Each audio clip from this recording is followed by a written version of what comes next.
নির্বাচনে অনিয়ম ও রাষ্ট্রদ্রোহিতার অভিযোগে বিএনপির দায়ের করা শেরে বাংলা নগর থানার মামলায় জামিন নামঞ্জুর করে সাবেক সিইসি হাবিবুল আউয়ালকে কারাগারে পাঠিয়েছেন আদালত।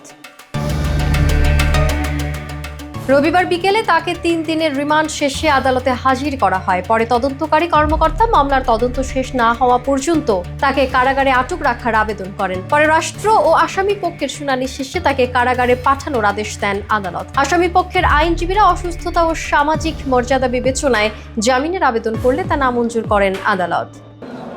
তিনি জনগণের সঙ্গে প্রতারণা করেছেন এবং জনগণের অর্থ যে নির্বাচনী অর্থ আত্মসাৎ করেছেন এবং তিনি বিশ্বাসভঙ্গ করেছেন এবং তিনি বাংলাদেশের নির্বাচনের সময় সারা বাংলাদেশে যারা নির্বাচনের সঙ্গে সম্পৃক্ত ছিল সবাইকে বিভিন্নভাবে তিনি অর্থ প্রদান করে তাদের দ্বারা তিনি এই নির্বাচনটাকে তিনি প্রভাবিত করেছিলেন। আর এই মামলার যে 8টা-10টা ধারা আছে, almost all the sections are bailable. হ্যাঁ, ইলেকশন রিলেটেড যে সেকশনগুলি আছে সবগুলি triable by the any magistrate এবং বেলেবল। হ্যাঁ, এবং 120-এর বি এবং 124, হ্যাঁ, এগুলি সেডিশন।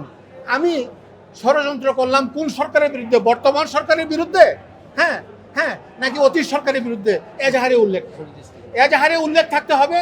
আমি এই লোকটাকে লাঠি দিয়ে আঘাত করছি, তখন 323-এর অভিযোগ আমার বিরুদ্ধে হবে।